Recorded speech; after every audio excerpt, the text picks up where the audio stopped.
The air didn't just get hot. It became a physical weight.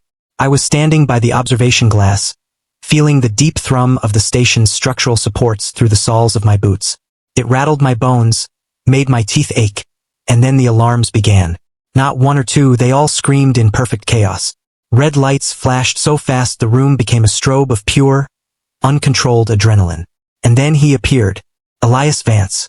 He stepped from the stasis pod like he was leaving a warm shower, not a pressurized coffin designed to crush any other life form instantly into a puddle of organic soup.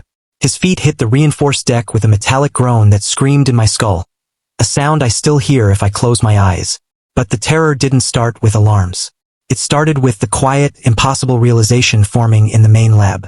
The Ethalguard Outreach Infirmary was the peak of medical technology.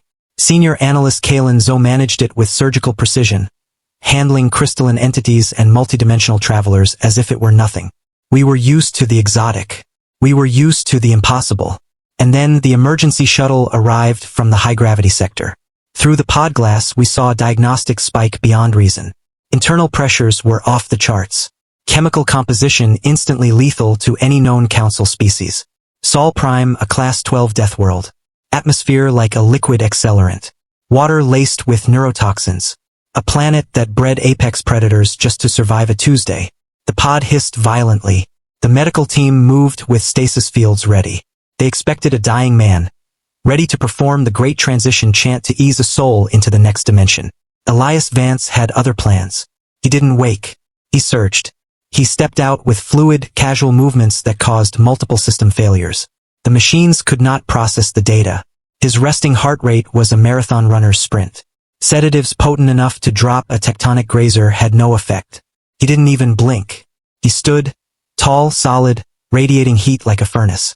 His bones were so dense, scans read him like solid lead. Colenso backed away, eyes wide, as Elias's gaze cut through the lab with predatory clarity.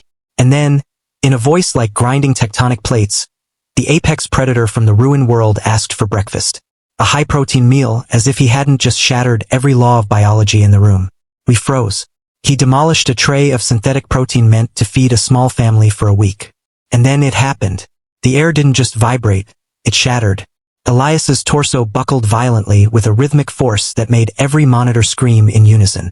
His chest heaved with power that seemed capable of tearing his ribcage from his skin. Sensors screamed total respiratory and neural collapse. We thought he was disintegrating from the inside out. Colenso went pale, bone white, shocked to his core. The team began the great transition chant, that low, melodic drone intended to guide a fading consciousness into the next dimension. They chanted with desperate intensity, convinced the Deathworlder was in his final moments. Interns wept, hands shaking, trying to ease the passing of a being they couldn't comprehend. And then, just as the chant reached its peak, Elias stopped. He sat upright, wiped a bead of sweat from his forehead, and looked at us as if we had all lost our minds. He wasn't dying. He was annoyed, a gravelly throat clear, a request, water, and then an explanation that shattered everything. The bone-crushing spasms? Minor diaphragm spasm. Hiccups. We had performed the great transition chant over a hiccup. The room didn't just go quiet.